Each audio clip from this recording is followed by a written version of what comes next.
I'm Air Commodore Rothery. I'm a People Operations Officer in the Royal Air Force. My grandfather was Flight Lieutenant William Fisher Martin, DFC, who's a navigator on the Lancaster. So this is the crew, photograph of the crew with my grandfather in the middle there.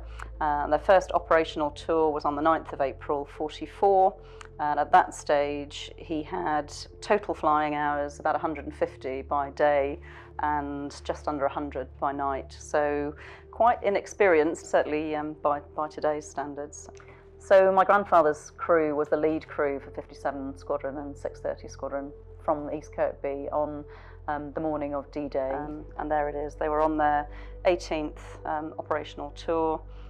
They took off, left East Kirkby at 01:27 in the morning, and they were bombing the coastal guns at La Panelle, which is north coast Normandy. So the bombing took place between 3:30 and 4:30 in the morning, just a couple of hours before the Allied forces landed.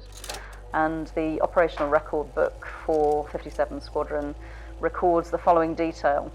16 aircraft were detailed and all took off to attack coastal guns at La Panelle, but at 03:39 hours the controller broadcast a bombing wind and the order to bomb. Bombing ceased at 04:03 hours. Most crews had no difficulty in bombing the markers. Ground defences were negligible and no fighters were seen. One aircraft jettisoned all bombs and all returned safely to base. Can you imagine the sight from the aircraft of seeing the Allied forces en masse, all those ships with all the troops? It must have been an amazing sight. And then if we move forward to the 21st of June 44, and they were on the 24th mission. It was the Vestling raid, which was quite a big night of operations for Bomber Command. They took flak returning over the coast, and they ditched in the North Sea. They spent 15 and a half hours in a dinghy waiting to be rescued, and a telegram was sent to his wife, who was pregnant with my mother at the time, to say that her husband was missing following operations on the night of 21st of June. And then the next day, another telegram arrived to say that he'd been rescued from the sea.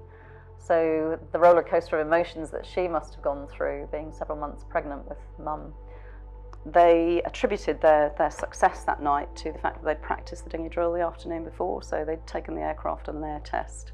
And then the captain had said, let's do a dinghy drill. It was a lovely sunny afternoon, and people were driving past and tooting horns, just having a bit of a laugh, seeing all these crew out on the wings with the dinghy packs on a beautiful summer's day in Lincolnshire. And anyway, that night was the night that they ditched. So, and this was his identity photograph, his escape photo, as they called it. It has some seawater markings on it from the night that they ditched.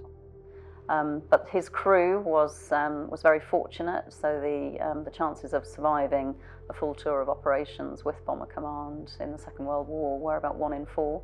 So my grandfather's crew were extremely fortunate. Probably a bit of skill involved too, but a lot of luck to have survived.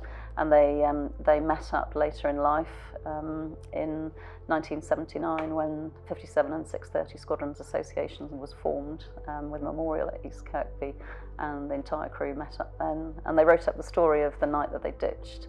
And I just remember it being a really happy occasion. These lots of old men with their arms around each other. Quite inspirational.